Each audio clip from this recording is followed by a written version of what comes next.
that a perpetual doing mode and being too busy are trauma responses.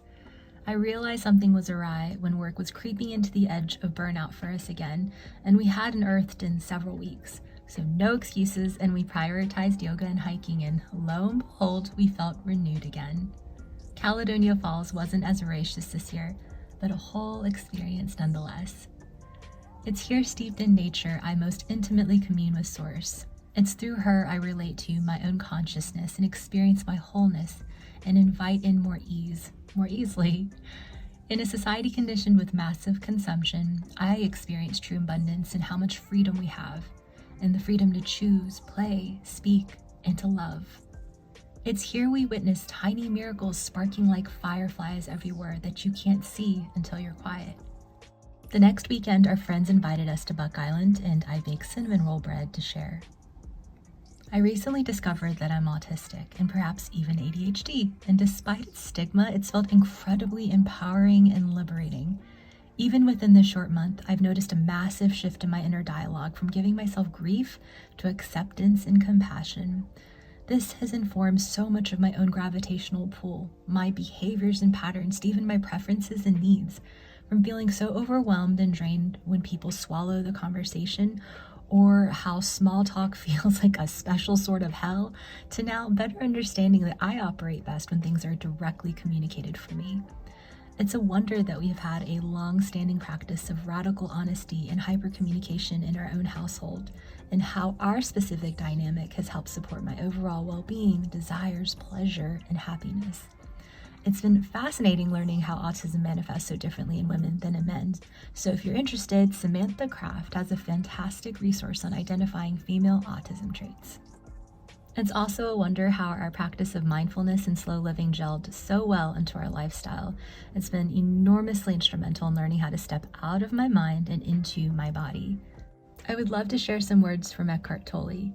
Quote, "You will begin to realize you are not just a meaningless fragment in an alien universe, briefly suspended between birth and death, allowed to few short-lived pleasures followed by pain and ultimate annihilation, because underneath your outer form, you're connected with something so vast, so immeasurable and sacred."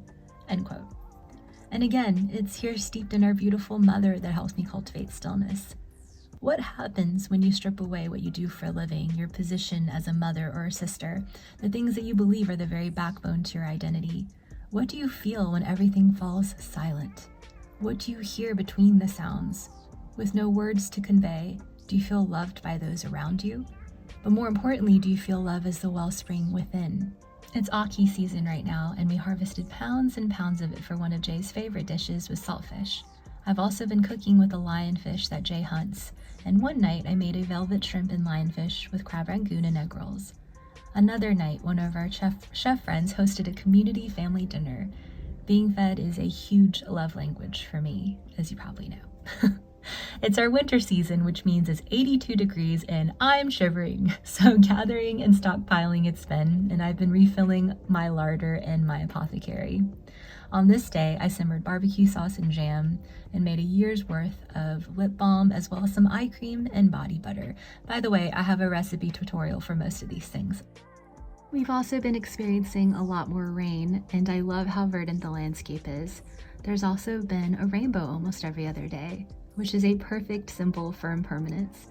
It's foolhardy to try and grasp onto its beauty. How wasteful to yearn or grasp. Then if you allow your mind to sweep you away, you may miss it altogether. It's something to give your full attention to. And as they say, no storms, no rainbows. And similarly, enjoy the rainbow when it comes, because it's not always rainbows and butterflies. It helps you appreciate the now, which is all we really have, and to not fear the lows, as both work in tandem, and to appreciate each season for what it is. And with that, I would love to share a poem that spontaneously came to Jay one morning during his morning meditation. Sit, and thoughts flow. I let them go.